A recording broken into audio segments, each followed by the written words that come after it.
Where will it go? Hello, America, and points beyond America, if such points exist, we don't know. It is the DMZ We America don't podcast know. for Wednesday. Has anyone ever been there? Wednesday, March 6th, 2024, the day after Super Tuesday, not so Super Wednesday. I am Ted Rall, coming to you belatedly from the left. And I am not so super Scott, coming to you from the right. Yes, I believe there are places outside the United States, and I believe they exist. I believe people live there. Wow, man, that's like crazy. Is that like one of those formulas, like about the number of planets that are out there? Yeah, it's the exact same thing, Ted. Exact same thing. I don't know. You isn't it, one of my favorite thoughts is that idea, that argument that science is just another religion. And I'm like, no, it's the opposite of religion. It's the opposite of that team. It's trying to find empirical evidence to support your hypotheses.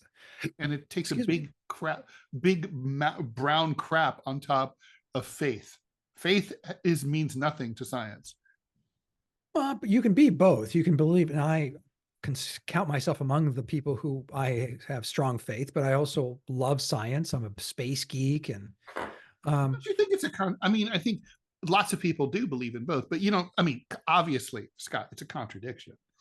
Not really. And I'll tell you why, because we've talked about this before. I think faith comes from a different part of your brain, because that's really the only thing that, you could say soul. The non-science part of your brain. Right. It is. It's irrational. It is not irrational. To have faith is not rational. No. To believe in something you cannot see is not rational. Right. But that's okay.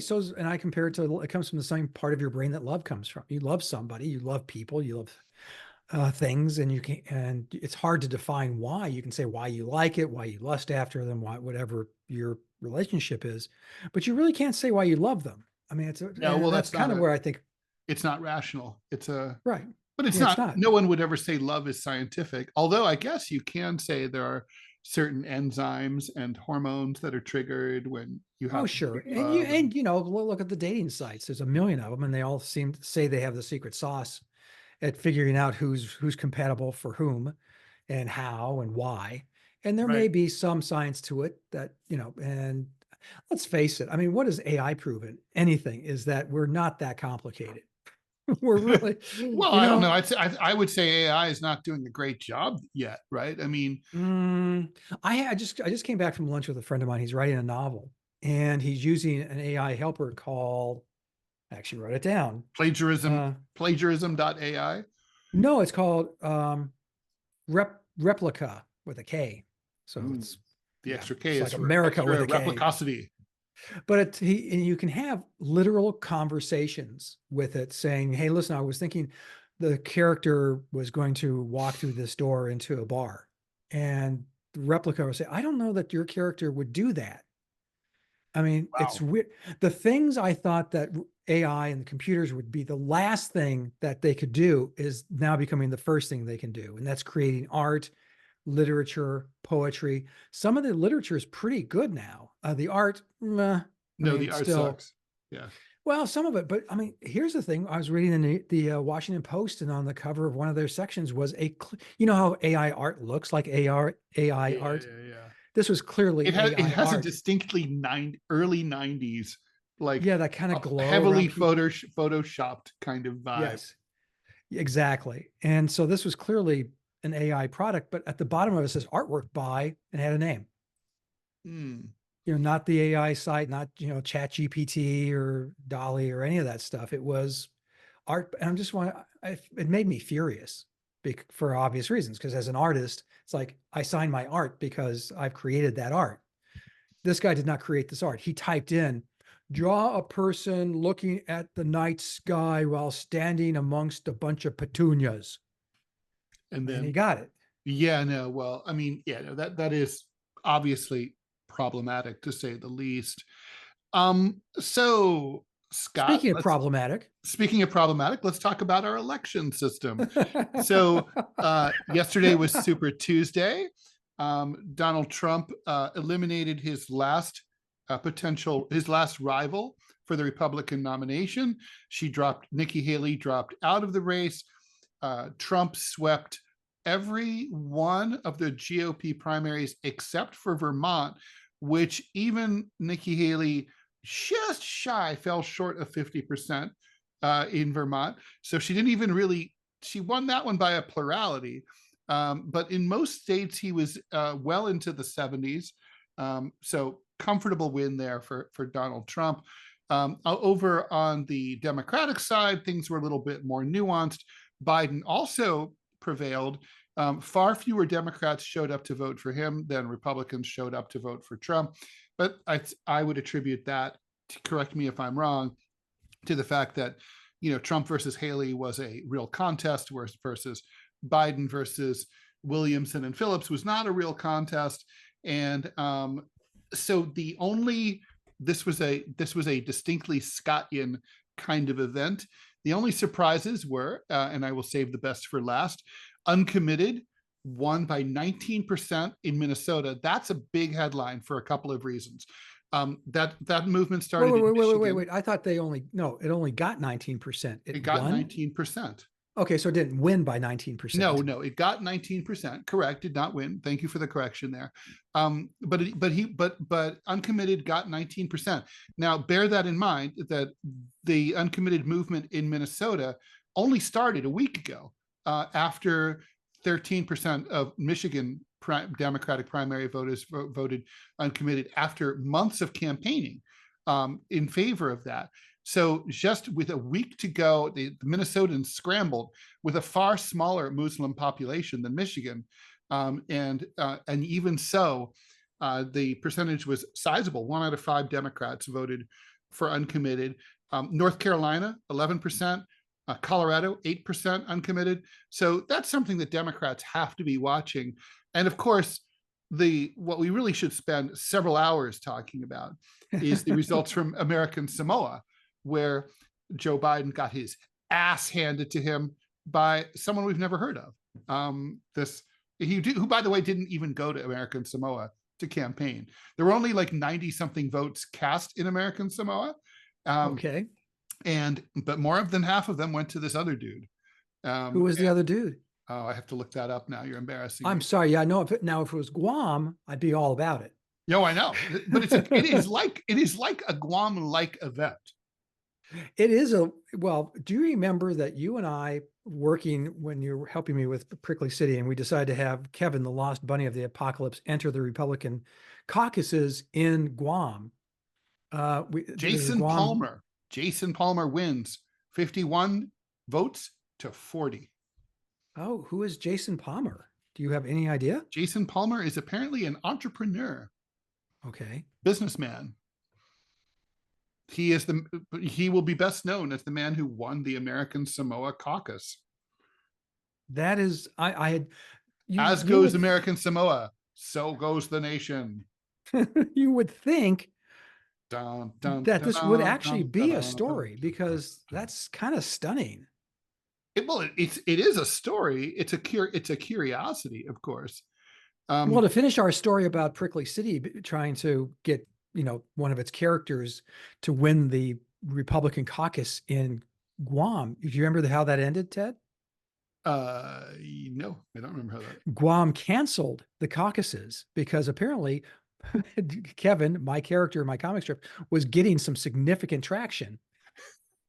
And so they canceled it because they were afraid he might win the caucus. How awesome would that have been? Oh God, that would have been like such a moment as a cartoonist.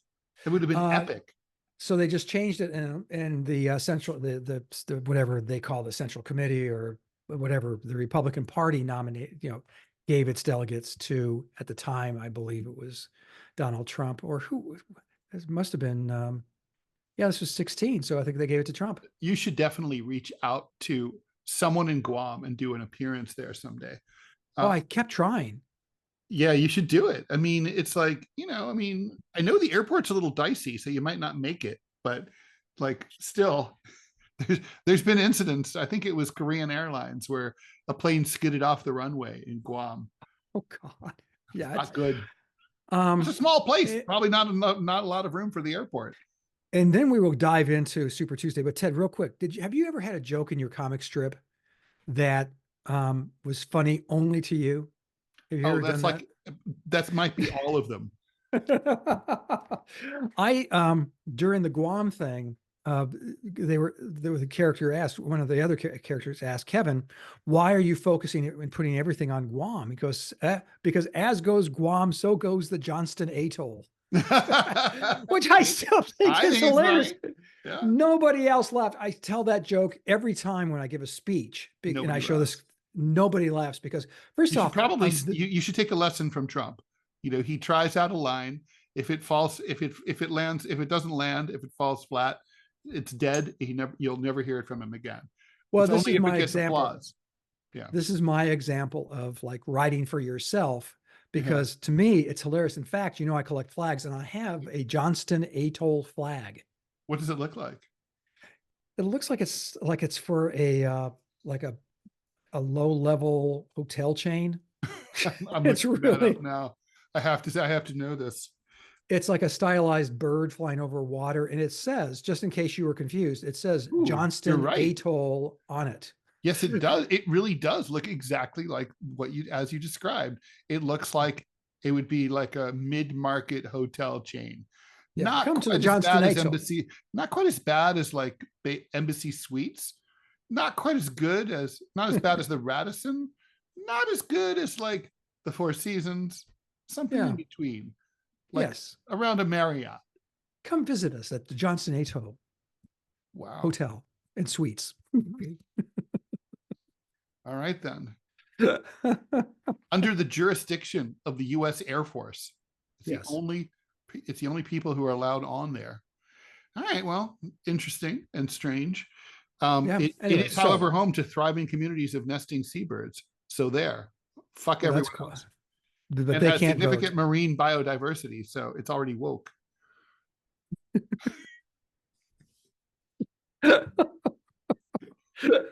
Anyway, so let's talk about the election results. Is there Well, let's anything- talk about Jason. I want to learn more about Jason Palmer. Maybe we'll just save that for the next podcast. Okay. Well, Jason Palmer is currently the lion of American Samoa. So, although American Samoa as a territory is not allowed to vote in November for president. Right. So, Right. Our territories are not. That's why Puerto Rico is not have a senator. nice democracy we've got.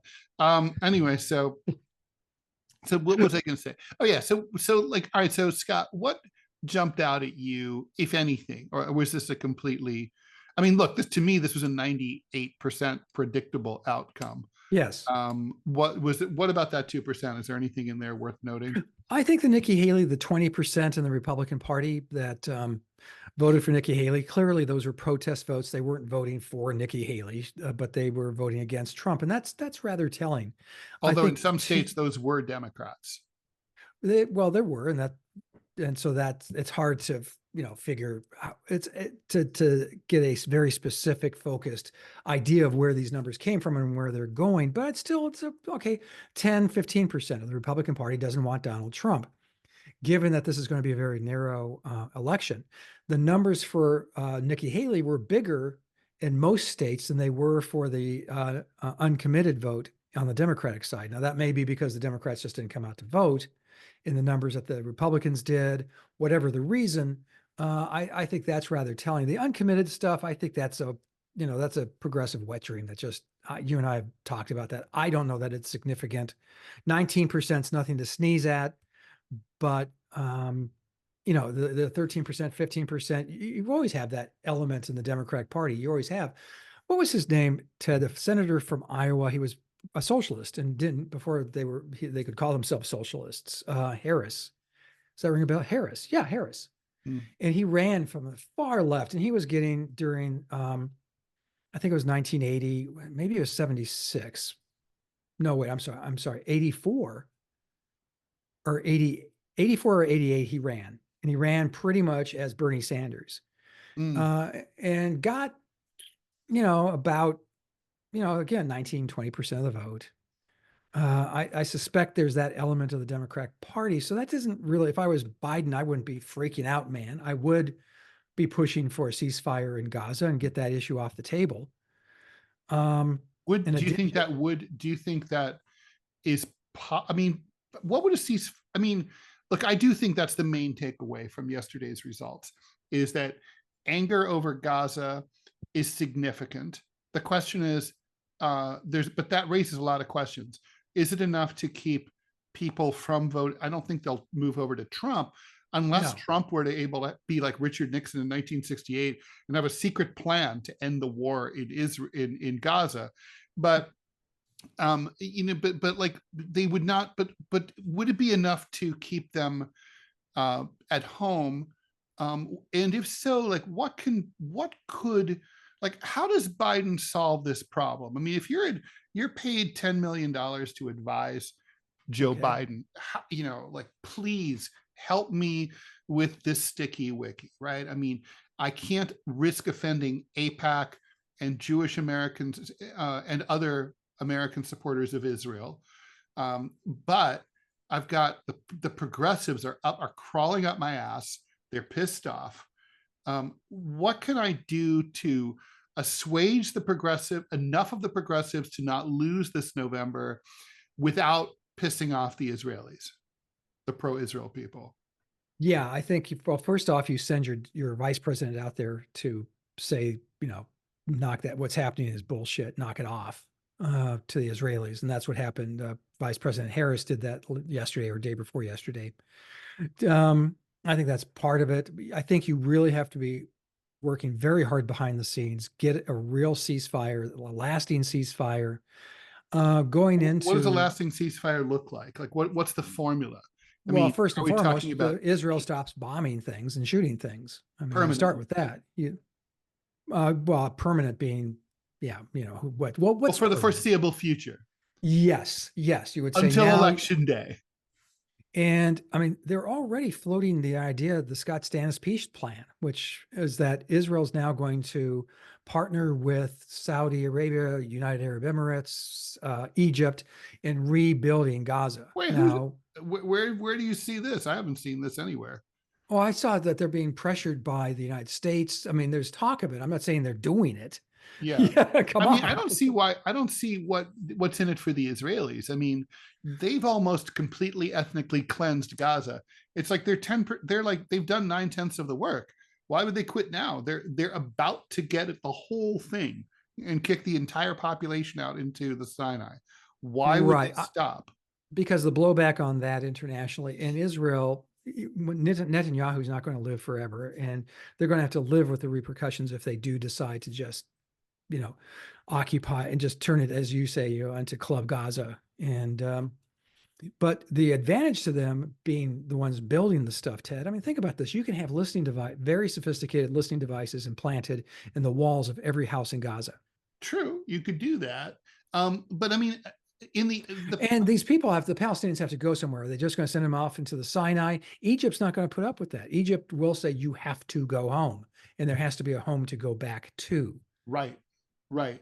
And the thing is that up until now, starting with the establishment of the state of Israel in 1947, there has never been an incident when Arabs were ethnically cleansed by Israelis where they were ever allowed to return home. So this would be, I mean, obviously there's a first time for everything, but it's never happened before. So the Palestinians are extremely skeptical that they'll be allowed to return.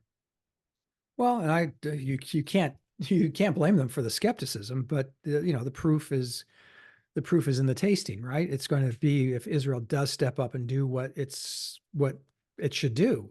But it's not. I mean, they're not going. So in other words, what you're saying is Biden's doomed. This is not doomed. None of this is going to happen. No, I think bringing it back to American politics, I think a ceasefire goes a long way to quelling some of the criticism. Clearly, especially if it's But what about people like me who are going to say, "Fuck you! You killed 30,000 people." Well, and you can't bring them back to life. Right, but I think that's unique to you, and we've had this discussion sometimes heatedly, that I don't think the American people give a shit once it's out of their minds. Look at this. Where's the protests? Some Americans, some people. The thing is, I don't think a majority of the American people gives a shit, but in a tight election, enough of them do give a shit to deny Biden re-election. I'm not sure that that's true. I don't think the number's that large. In addition, I think the issue can, if assuming for a moment that there is a ceasefire, say in the next 30 days, that issue goes away. I mean, it truly does. You're going to have some people on college campuses who are going to wail and grind their teeth and gnash their chests or whatever. I'm sure it's in some order like that. But they don't fucking vote, Ted. Young people don't fucking vote. So Well, they voted in 2020 for Joe Biden. They did, and the African American vote was particularly significant. Now he's losing that as well. And he's losing the. That's not because of Gaza. That's for other reasons. He's losing students because of the student. He might be losing some people of color because of Gaza, because there is some sense of camaraderie and solidarity between the Black movement and the possibly. But movement. Could you imagine what Trump's reaction to this would have been had he been in office? He would have been leading some of. Well, he's not. He's too big a wuss to do that. But he would have been applauding, and at the victory parade. So yeah, because that's how that's been his relationship with Israel from the beginning. It has been friendlier than anybody else, practically any other administration. So, with the exception of the Truman administration, which actually recognized the existence of Israel.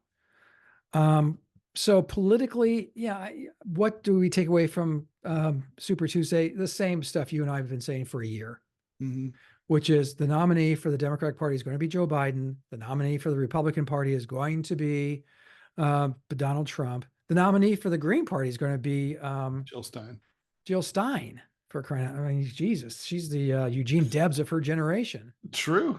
Well, this is only her only second shot. It's only her second shot. Oh, did she not run in 20? We couldn't remember. No, that last time was Howie Hawkins was the Green Party. Okay. So she's running again. I'll tell you, if I agreed with her on issues, which I do not, but when the Hillary Clinton campaign went after her with a vengeance in 2016, and said she was stupid, she was insane, she was a Russian agent. Oh, just all this bullshittery. And she came to an editorial board meeting at the Chicago Tribune. And, so I got to spend an hour and a half talking to her along with the editorial board. And she's a very impressive individual, very impressive. If I believed as she believed, I would vote for her. If I was a progressive, that's where my vote would go. Yeah, right now, that's where my vote is going. I was leaning toward Cornel West, but he's not going to have any ballot access. Well, yeah, what's he doing? And why did he back away from being the Green Party candidate? I don't know what the story of that is. I don't know. No one knows. That story has not been revealed. Because RFK, there's still rumblings. Believe it or not, I follow this because apparently I have no life. The Libertarian Party is talking to RFK about being their nominee, which seems weird, seeing that there's other policies that RFK embraces, which are not libertarian, but I think they like the high profile. And the danger in that for Biden particularly is if RFK becomes the libertarian nominee for president, the libertarians have access to all 50 state ballots. They've already qualified. If he doesn't, then he'll have to spend literally tens of millions of dollars just to get on ballots. And that's money taken away, and energy and manpower taken away from running for office. He's already started to spend a lot of money for ballot access. You know that ad during the Super Bowl, which was just, I had no idea no one knew that was coming. I know you weren't watching the Super Bowl. Let me tell you what happened. Okay. I'm watching the game. They go into and you watch the commercials because the commercials can be pretty awesome. And it was Kennedy. Who's the man? And it was the old 1960 JFK ad, but they had RFK's face where JFK's was. It was shocking and surprising for those of us of a certain age or in a certain dorkiness who know that ad. But he bought, and that, I forget how much that ad cost. It was several $1 million to run that thing. So yeah, he's spending money. He's running, and I think he's fairly serious. But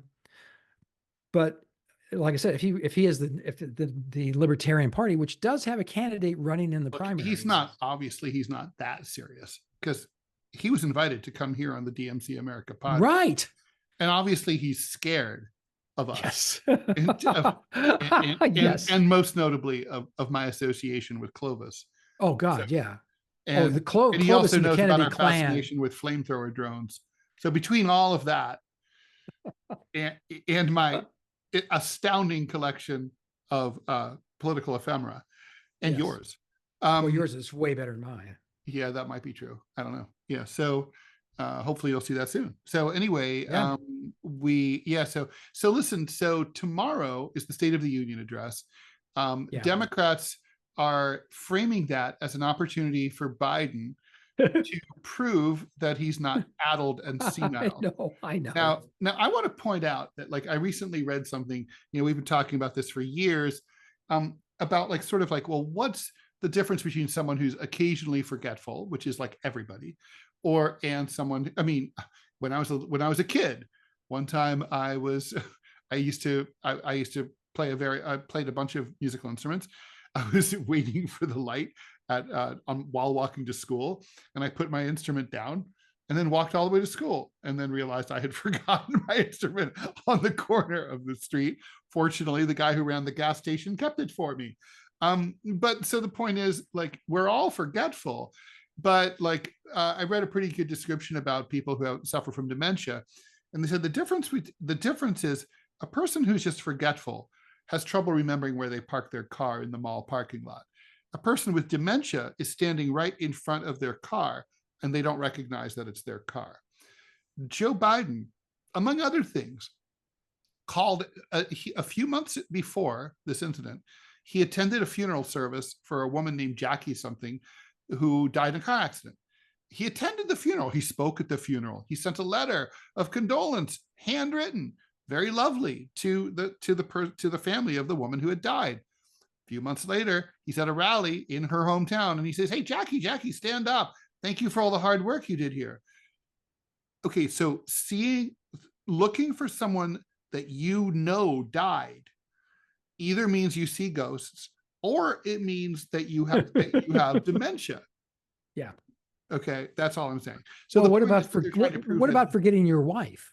Like that, does that qualify for Donald Trump too? I think it does. I think he's definitely demented. Well, I think that was kind of like, I think Donald Trump is nuts, but I don't know. I think that incident has been kind of debunked, but the wife forgetting thing, like, he pointed to someone else, and like, if you read the whole thing, it's kind of like, not really, he didn't forget his wife.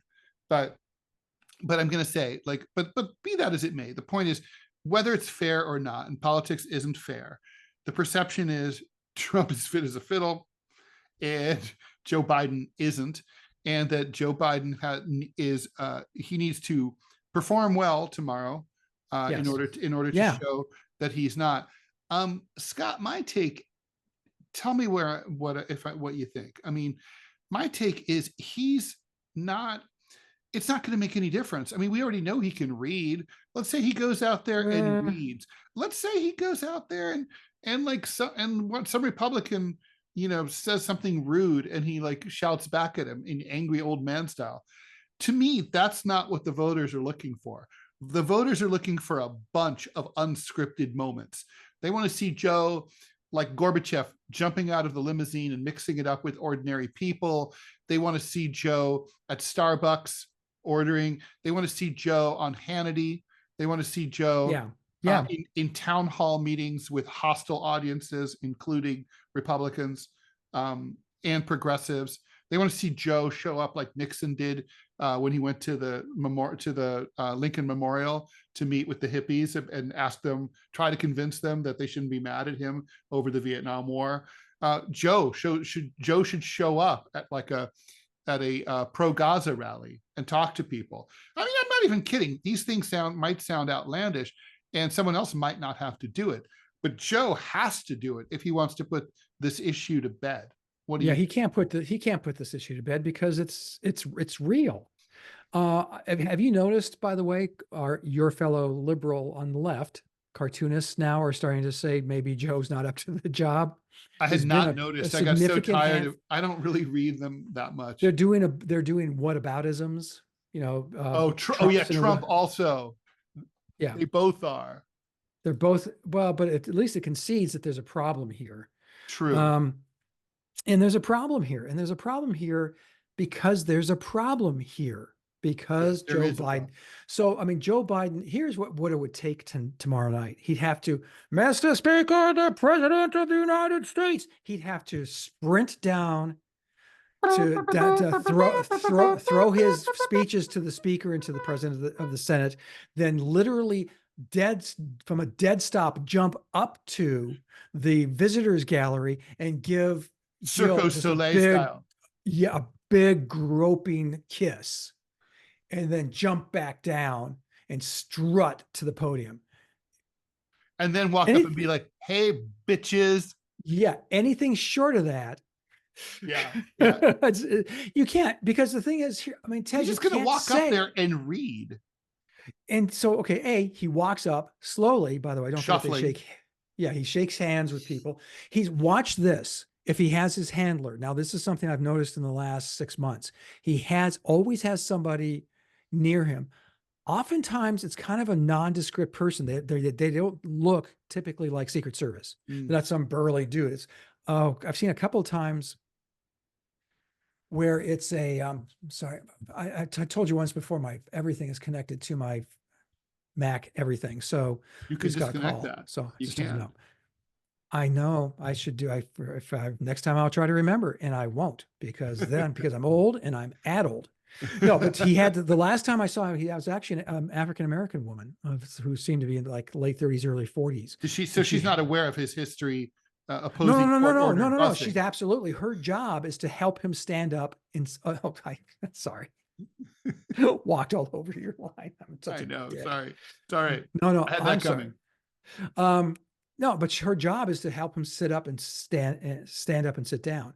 This, our friend who we've had on this podcast before, Charles Lipson, kind of gave it what he thinks the State of the Union is going to be. His prediction is going to be roughly 60 minutes, because that's about on the outside. short side.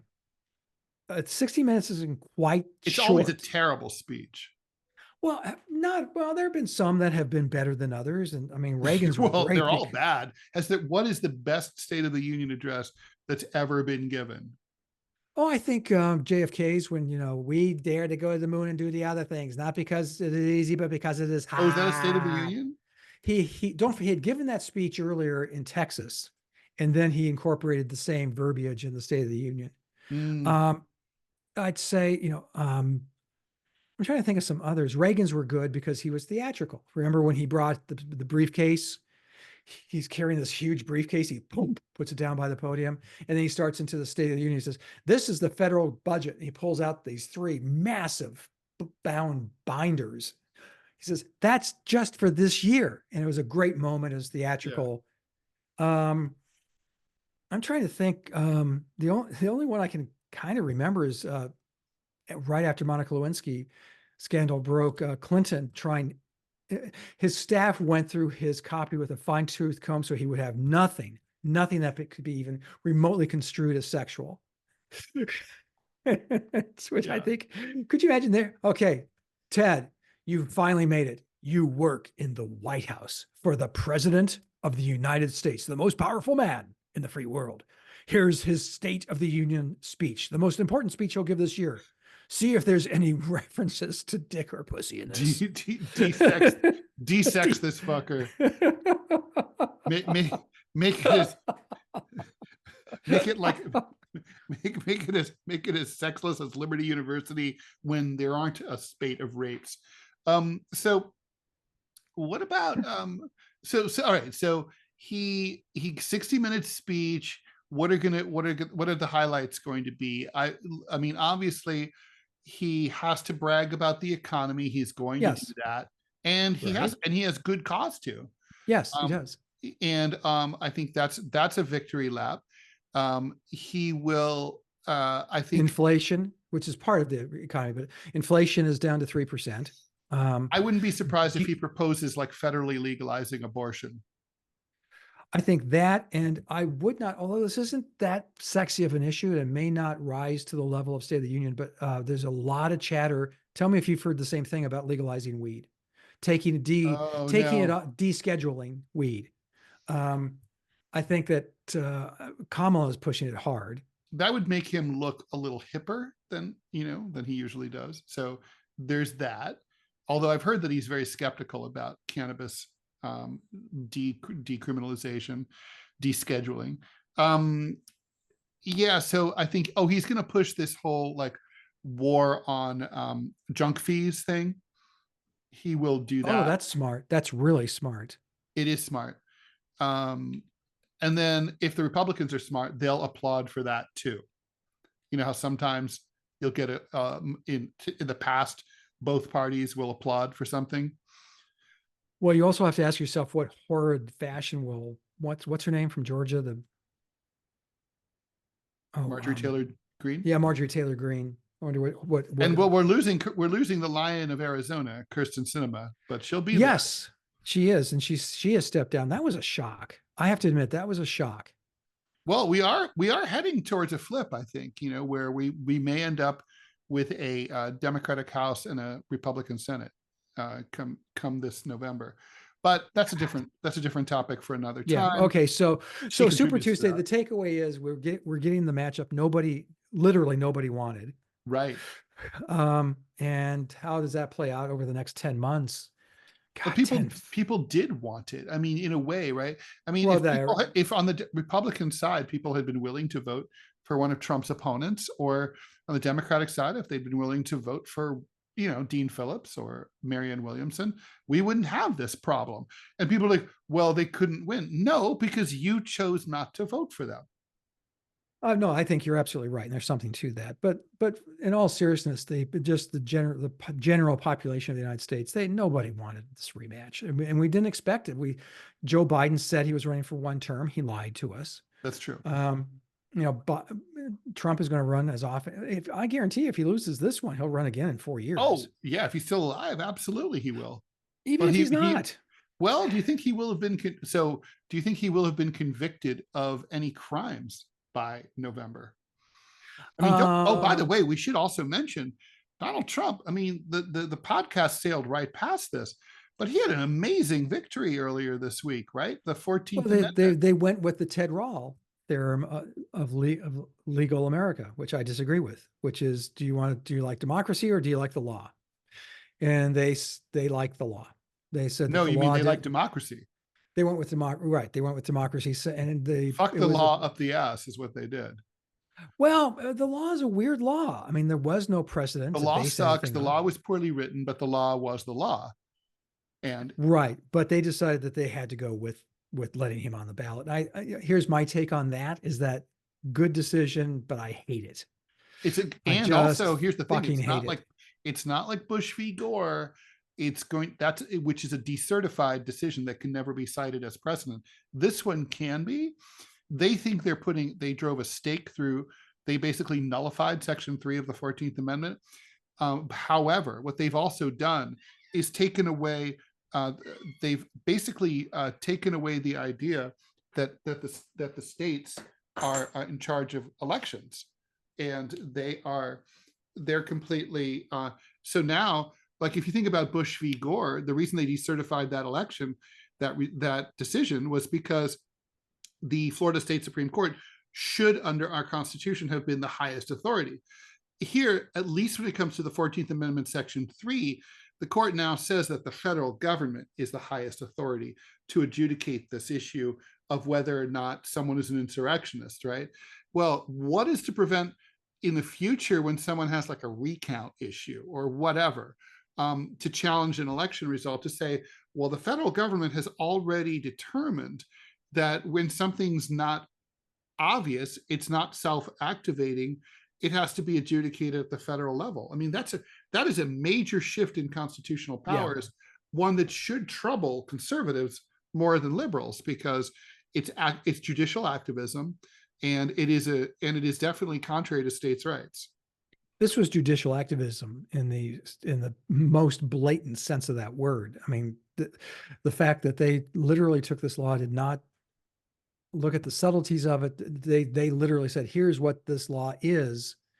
And as you said, and made it virtually impossible for anyone to be removed from the ballot because they ran an insurrection. Apparently now that's okay. That's okay, because like literally they're saying, well, the Congress would have to set up like a insurrectionist detection machine or a special subcommittee on insurrecting.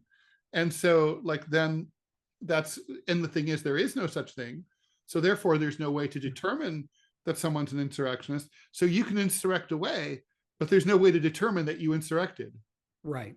Right. So, again, I think given, like I said, the Ted Rall approach to this issue, which was the democracy or law, you go with democracy, and that's what they By the way, chose to do.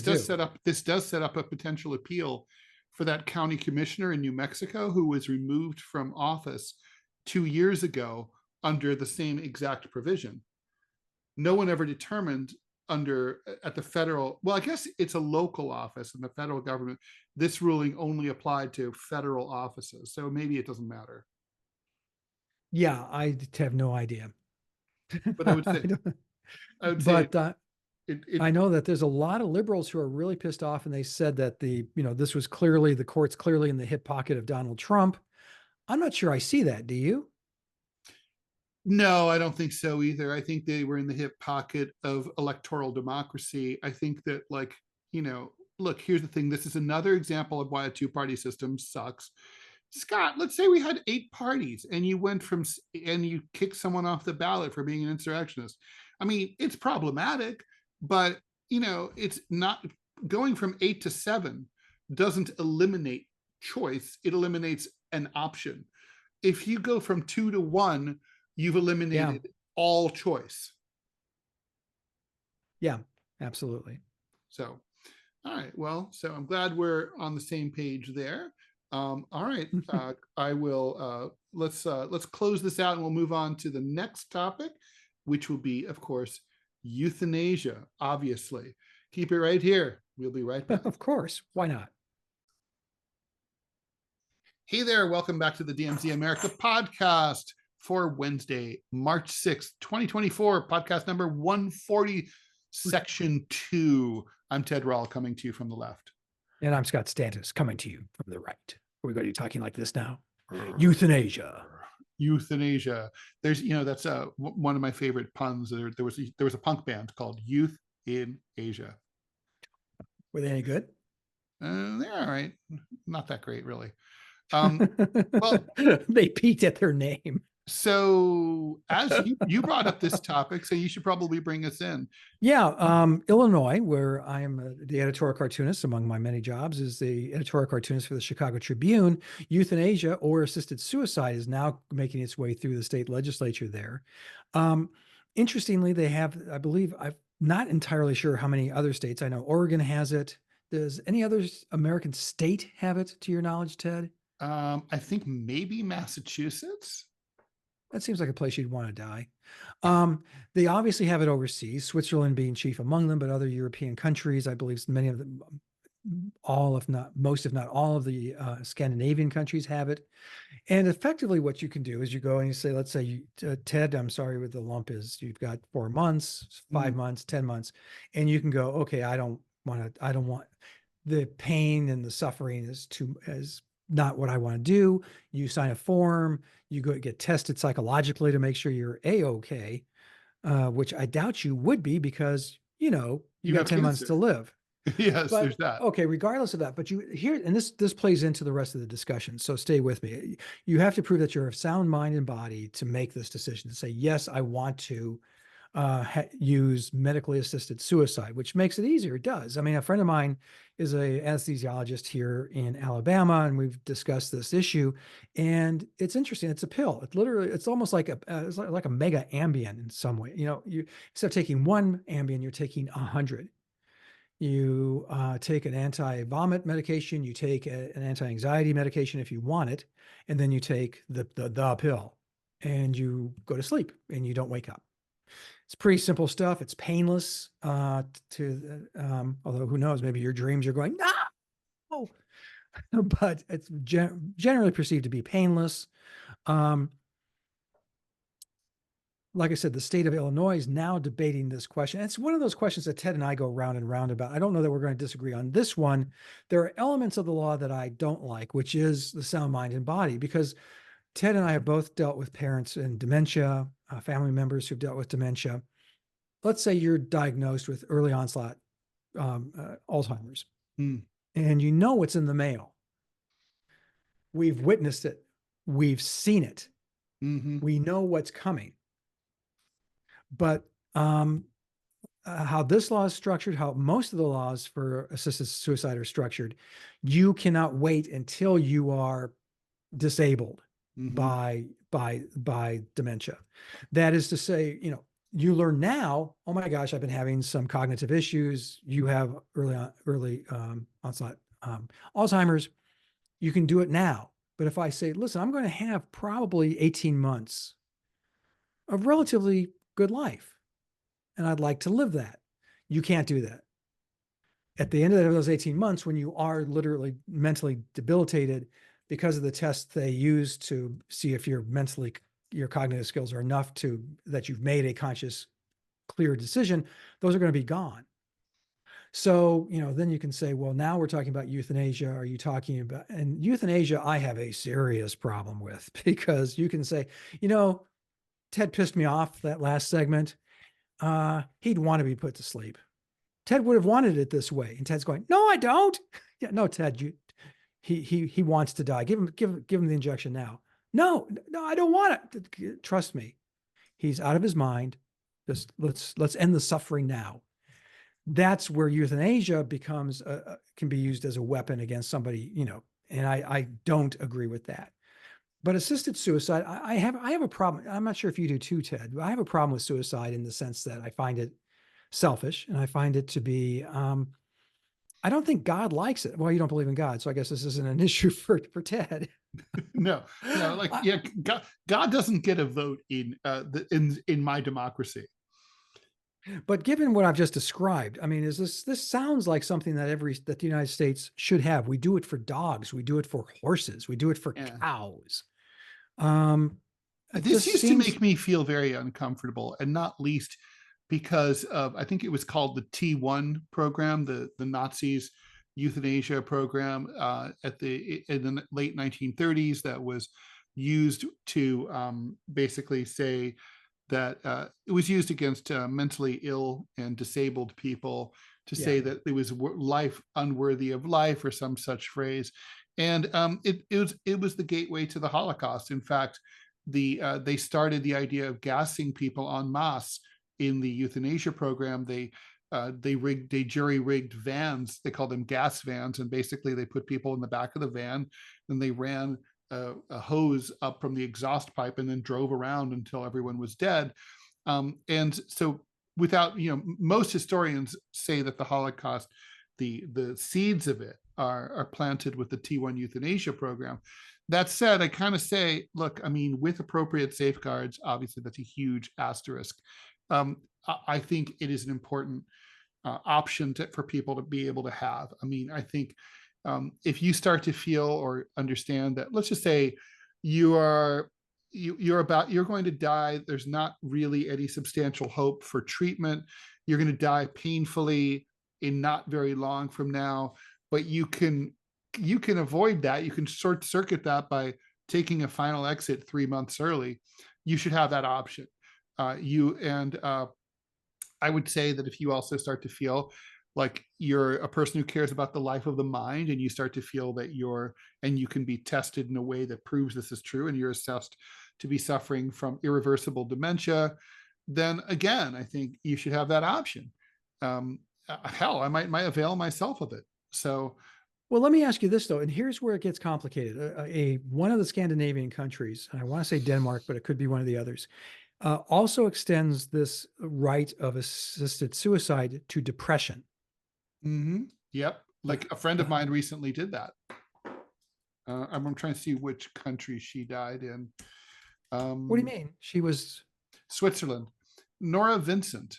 She was a writer, a very brilliant writer for the Village Voice, and she, a couple of years ago, just shy of 2 years, 53 years old, she traveled to Switzerland, and she suffered from depression, and so she had long suffered from depression, so she had herself killed in Switzerland, had herself put down. What are your thoughts on that? Well, I miss her, and I wish she hadn't done that. Obviously, she was in incredible pain. She decided to do it her way. And I always respect someone decides to do things their way. You and I have talked about that. But I wish she hadn't done that. And I wish she would have felt that she could have reached out to people like me and other friends and family to feel better. I wish she could have gotten that treatment, psychological treatment could have helped. She was obviously troubled. I mean, it's really no different than someone jumping off of the Golden Gate Bridge. Right. She just decided to do it without causing any muss and fuss to the Coast Guard. So she had every right to do that. I wish she hadn't, but it was her choice to make. I don't know if she had a right, and I'm certainly deeply troubled by the state enabling someone to commit suicide that way, for those reasons. And it's not that I don't understand depression. I suffer from it myself, but and this may just be a generational thing, that you can work through it and it does get better. Suicide is a short-term solution to a long-term problem.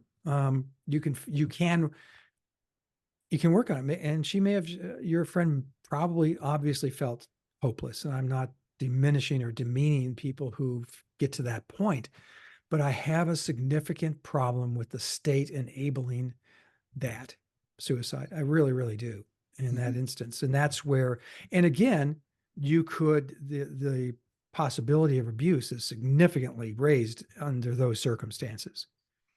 There's no question about that. Like, I mean, abuse is almost like, it's hard to imagine how that's not going to happen. It's an incredible power that, you just know that someone's going to, I mean, someone who wants that inheritance is going to be like, so mom, bye. Yeah, you don't want mom soaking up by being in the rest home and you just, spending all that money that could go towards you and your fabulous vacations. Exactly. So, okay, well, it sounds like you and I really don't disagree on it. Just it's an issue that fascinates me. Like I said, dealing with a family member who has dementia and just looking down the road at what lies ahead as I turn 65 in a couple of months. Would hope I'll just go to Ted's and just get myself go on the subway with a backpack and tell the cops to go fuck themselves if they want to search it, which is a great segue to our next segment. Indeed it is. So we'll take a quick break and get back to that. Welcome back to the DMZ America podcast for Wednesday, March 6, 2024. I'm Ted Rall from the left. I'm Scott Stantis from the right. All right, so let's talk about this story here in New York. The governor of New York, improbably, way upstate in Albany, a good 3.5 hour drive north of New York City, assuming no traffic, which never happens, has decided that the subways, which are sketchy, dangerous, poorly funded, under patrolled, what they really need is an infusion of testosterone. So she's sending in the state police and the National Guard. She's sending in troops into the New York City subway. And at first I was kind of excited by this because I thought, oh, we're finally going to get something that feels like the 1980s when we had our own transit police department, which were only for the subways. Every single train, particularly at night, had at least 2 cops riding the trains, and they'd go back and forth. The trains are where you feel the least safe. I mean, sometimes the stations as well. To the extent that there's ever a police presence nowadays, they hang out by the turnstiles, but not on the platforms or on the mezzanines or on the trains. So this apparently will not solve the problem of there being no authority on the trains. However, they will be bugging us and setting up tables to stop and search us, look through our bags, so that when we're in a hurry to go somewhere, no, we're gonna have to stop and have them look through our shit. I gotta say, this seems to be like just creating an extra problem. And if the system were really serious about making safety a big concern, first of all, there should be a phone or a panic button on several of them on every subway platform. There are none at all in the entire system. There's no way to call a police officer unless you use your phone. If your phone works in the subway, which sometimes it does, sometimes it doesn't. It certainly does not work between stations. And the trains, the cars have no panic button, no way to call anyone. That's Well, not they true. don't. They don't. That's not true on the DC Metro. It's not true on BART in San Francisco. It's not true on the L in Chicago. I think that's not true on about the. I'm pretty sure that's not true the Metro in Los Angeles. So I mean that probably is true on the T in Boston. Those are very old, but Bostonians can correct me anyway. So no, I mean I personally. I mean, you pitched this as it's the return of stop and frisk, and I was like, yeah, it's stop and frisk, but now for white people. But I stop and frisk, not just for Negroes anymore. but what the fuck do I mean? I guess she's from so far upstate. She's from Buffalo, which is an 8 or 9 hour drive away. That like she doesn't know anything about New York City, and she didn't ask anybody who actually rides the subway about what it's like and what they're concerned about. I don't get it at all. Well, I think they're looking at the crime issue and the homelessness issue on the trains, and addressing that would be my guess. Well, I would love, yeah, but they're not going to do that. This plan doesn't say they're going to kick homeless people out of the subway. It at all. It does not say that they're going to even be these cops and soldiers and I don't know, SEAL Team 6. I don't know that they're coming onto the subway. It sounds like they're just going to be parked by the turnstiles. I was going to ask, so, I mean, you live in New York, you take the subway regularly. Is this going to be like going through the airport? When you walk into the station, you have to have your shit x-rayed before you go through a turnstile? Or how's this going to be? Because they started this a few years ago where they started searching people's bags. It was kind of like a post-war on terror kind of thing. And so basically they set up like a card table by the, in the mezzanine, like near the turnstiles. And they sort of stopped anybody randomly that they wanted to. 1 out of 1,000 people. They'd be like, hey, excuse me, sir, let me look at your bag. Please open your bag. But the truth is, like, New York City has a long history of crackdowns that last like a hot second and then they go away. And it basically boils down to no one joins the NYPD to search people's bags going into the subway. No, and like it's sort of like there was an anti-jaywalking crackdown under former Mayor Giuliani. That lasted 5 seconds also because no one joined the NYPD to enforce jaywalking laws. In New York, jaywalking is effectively legal. It's totally fine. So everybody jaywalks. If you don't jaywalk, you're a moron in New York. Everyone looks at you like, what the fuck is wrong with you?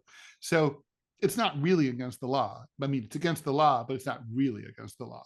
So it's sort of like driving on the New Jersey Turnpike. Is driving 15 over the speed limit is legal. You will never be pulled over. So it's like that. And, it's just, I think this is just going to be the same thing. This is going to happen for a hot jaywalking thing. Nobody's going to they're going to fucking search a few bags. And then the state police are going to be like, I did not become a state highway trooper to do this. The same thing with the soldiers. It's going to last 5 seconds. Well, but and I'm going to correct you. I believe the jaywalking thing was part of the broken windows approach to policing under the Giuliani administration. And frankly, that policy, as draconian as some of them were, and they could have been modified, they weren't, led to kind of a renaissance for New York. It got rid of the crime. That's not what led to a renaissance in New York at all. I'll tell you what led to a renaissance in New York. Okay, Scott. So listen, what years was Giuliani mayor? Oh gosh, I'm trying to remember. That was he first elected in 94? He was elected in 93. Okay. And he was mayor from January 1st, 1993 until January 1st, 2002, right after 9/11. Okay. So during that, and so what do those years coincide with? The biggest economic boom in United States history. And what drove that boom? Wall Street. And where is Wall Street? New York fucking City. So you're the mayor of New York City, and you have hundreds of millions of fresh, brand new tax dollars pouring into your economy. What goes down? Crime goes down because there's lots of jobs. Unemployment's rock bottom. We had the whole first .com explosion happened here. I mean, everything was rocking. It was, the economy was booming. It was the Clinton years. And then, so during that period, I'll hand it to Giuliani. He filled the potholes, repaved the roads, fixed stairwells in the parks that hadn't been fixed in years, but he had the money to do it. And crime goes down when the economy's good. So, broken windows policing didn't do shit. I mean, I could not disagree more. I really could not, Ted, on this one. The numbers are almost inarguable that the broken windows policies had a significant impact in the amount of crime. Correlation is not causation. Okay, well, there were other people had tried other things that did not work. Let me tell you, now you can hate Times mayor Square during the biggest economic boom in U.S. history that's centered in your city. I think that'll solve your problems. Well, I would say that as the economy gets better, I'm not sure that the crime there is getting better. It's certainly not getting better. It's going down nominally in Chicago, for instance. Well, how's the economy in Chicago? Downtown, it's in dire because of the empty office buildings. Come on, you show me a place with an improving, like a significantly improving economy, even internationally, and I will show you a place with a declining crime rate, guaranteed. Oh, I would argue that the Rust Belt would be the exact opposite during a boom time, that got hollowed out, and the crime when most of those places like Ohio became meth-based economies. What boom time? The boom time you just mentioned. There was no boom time. The boom didn't affect the Midwest like that. It affected the country. Damn right it did. It was completely uneven. It was totally like a coastal boom. Like places like where I grew up in Ohio were getting completely gutted throughout the 90s because of NAFTA and all that shit. Yeah, well, that did help the internationalization, globalization, outsourcing. I mean, right. They had a manufacturing-based economy at a time that the U.S. was engaged in a full throttle push for deindustrialization. No, I think that's totally not right. I mean, I don't think you can point to a single place where there's not a direct link between the economy and crime. I mean, the better the economy, the less crime you've got, and vice versa. No question. I would say Chicago is a good example. Look at the crime numbers from the 90s. Horrible crime rate, horrible murder rate, really double what it is today.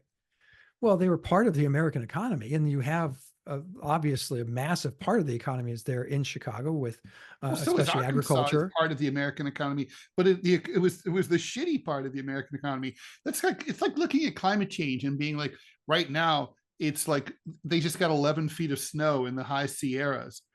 Look, there's no climate change. Yeah, but it's on average. Right? On average, the American economy was going up, but it was going really up in some places. Some places reflected the average, but other places got worse. I don't think there's any question that a good economy helped New York, but I think you had good leadership. You didn't have some dipshit liberal who was like saying, we've got to have touchy-feely legislation. He actually addressed the problems that were facing the city of Chicago. Mayor Lindsay in the 60s was a touchy-feely liberal, and he was a total puss.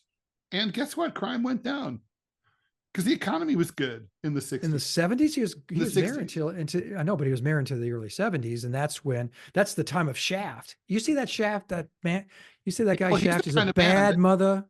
You got to jump Shaft because nobody understands him but his woman. And what's weird, I'll never forget one of the early conversations you and I ever had, and I didn't know what to make of you when you said this, is I wish I had lived in New York during that period. I'm going, are you fucking nuts? It was a jungle. It was horrid. Yeah, sounds great. I'm into it. First time I ever went to New York City, I had to walk then it was the Pan Am building. Now it's the MetLife building. I had to walk from there to Times Square, where the international syndicate offices were for the syndicate. But walking through like 42nd Street and stuff, and just hearing like crunch, crunch, crunch. This is the summer. This isn't snow. These are hypodermic needles. Mm-hmm. It was it was like, I wanted to see it. Like my friend Ted apparently wanted to live in it. I just wanted to see it. I saw it and was aghast. Well, I mean, think about all the low. I mean, it was gritty and dangerous, but and I did live in New York in the 80s, and it was gritty and dangerous then too. But I mean, in the 70s, I think You were still a had low cab rents. driver. You still had affordable what? You were a cab driver. I can't even imagine the shit you saw. Oh my God, I could tell Is stories. that another podcast? Yeah, we could do a personal podcast of just like personal anecdotes and see if anybody cares. Well, that'd be fun. Yeah, we could just, yeah. We could like have stories. Yeah, no, for sure. No, that's true. I mean, yeah, no, there was the time that there was what I called like naked New York. There was like subway. There was the naked guy who got on the subway next to me in New York one time. It's like there was he naked for a reason, or did you well strike up a convo? Or here, I'll tell the story. So I get on the subway. It's the Uptown, what was then called the Double C train on Central Park West, leaving Columbus Circle. I'm sitting by myself in the car because it's like 8 o'clock at night. Back then, nobody rode the subway at night. And this naked guy gets on the subway. And aside from being completely, bare ass, he's behaving completely normally. But then, it's a big car, room for maybe 60 people to sit down. He comes and sits right next to me. I'm like, in New York, even if you're fully clothed, that's not cool. So he's sort of like bent, he's leaning over like with his elbows on his knees, kind of like just waiting to get to his destination. So back then, as I mentioned earlier, we had our own separate transit authority police officers, and a transit cop came in between the doors were always open between trains, comes in between the trains, and he's like doing the traditional transit cop nightstick twirl. Sure. Yeah. And he walked almost past the guy. And then he like backs up and he's like, boop, boop, and he's like, boop, hey. And the guy ignores him. And the cop's like, hey. And the guy goes, what? He goes, forget something? The guy goes, what? The cop goes, your clothes. And he goes, and he's like, the guy just starts ignoring him. So then he's like, tries another tack, and he's like, where are you going? It's like, home. Where's home? Where my clothes are. And he's like, all right, let's go. And he like grabbed him and cuffed him, took him off the train at 72nd Street. It was all over in like 2 minutes. But I was like, thank you for your service, sir. That's one of those things that you wish you could go look up that report from that day and see, what was this guy's, was he just nuts? Was he drug addled? What's his story? What's the story, man? And then it later turned out he lives in the White House. He's Hunter Biden. No, I mean, I don't. Yeah, he got up to walk out and there's a laptop, which was weird because laptops hadn't been invented yet. Yes, exactly. Oh my God. Spooky. No, I don't know that I've ever had anything quite like that on the L in Chicago. Oh, come on. There must have been shit on the L in Chicago. Oh, well, there was stuff. The way the trains are constructed is if you get the right train, there's like a little, depending on which way the train is going, it's where the engineer closes a door and it becomes the front of the train. But if it's in the back of the train as it's going, it's like a private seating area. Huh. Okay. So it's just for two people. So I like to sit there because no one else can sit there. But we're sitting there. This guy comes stumbling in and Janine says, move, move, move now. And all of a sudden I look down and there's a little river. Oh, that this guy's creating going down the middle of the subway car. Was he standing? Yeah. Oh, well, when I was in San Francisco for the Association of American Editorial Cartoonists convention, not even a year ago, I decided to adventure and take the bus. I took the Muni bus up to the Haight from Market Street, and en route, one of the passengers decided to drop trow, and he did number 2, took a big dump right in the middle of the bus. Oh my God. Now, did the bus driver say or do anything? I stayed on that. I stayed until the bitter end. It was also a hot day, so draw your own conclusions about the smell. Oh God. Yeah. Yeah. Oh my God. And the bus driver didn't do anything? No, the bus driver didn't give a shit. And the guy stayed there. And of course he was carrying on and, Of course he was what? carrying on and like, I don't know, something about Yeah. No, well, was, you I see think that a lot in he's San Francisco. drafting Trump speeches or something. I don't know what he's doing. Or the first draft of this State of the Union address. Could be. Yeah. So anyway, yeah, no, we should definitely do that. We should do or we should do an AMA. We should do an ask me anything where we Oh, have that'd be fun. Yeah. people just ask us questions. We could do it.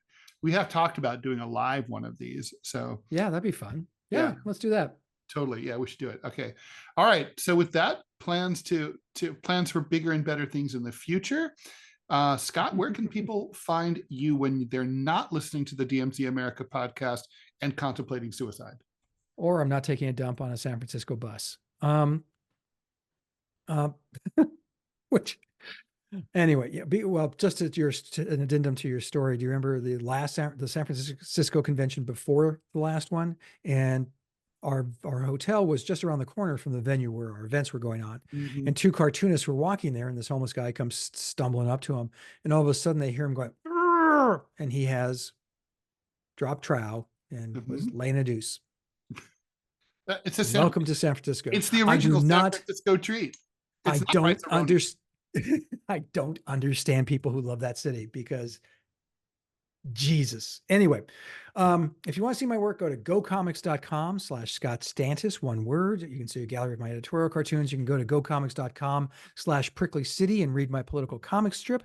You can go to chicagotribune.com/opinion and see a gallery of the cartoons I've drawn for them. Or you can go to Dallas News, and that's the Dallas Morning News website, and go check out a gallery of the work I have done for them. And you can hear me. I actually posted 3 of them. I pulled a TED, as I like to call it. I posted 3 center clips this morning. Woo! All right, trifecta. 3. Wow. And center clip, they're like mini podcasts, 30 seconds, no longer than 5 minutes. And it's a really great app. Or website, go to it, centerclip.com. They've just announced partnerships with MoneyClip, where I also do some work for them. And they just partnered up with Newsweek. And I have a bone to pick with Ted because last week I was the #1 center clip. This week I'm number 3 behind Ted. Am I number 2? You are number 2. Fuck. God damn it. I should always be number 1. I should always be number 1. I was number 1. I was somebody. Number 1, Clovis, as usual. That fucking yeah. Meow.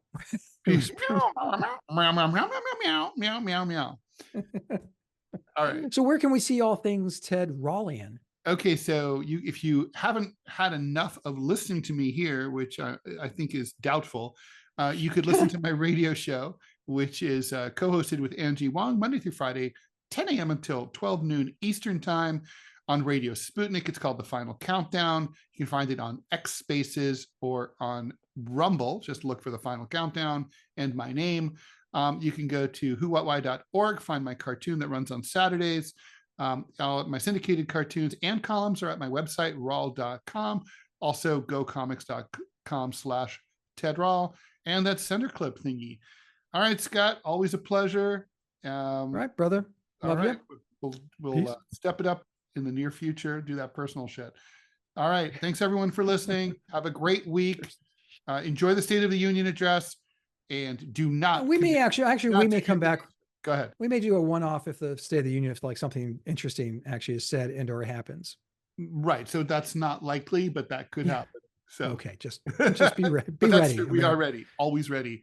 Just like a firefighter in an area with no buildings. Anyway. All right, everyone. Thanks everyone for listening. Bye. Bye.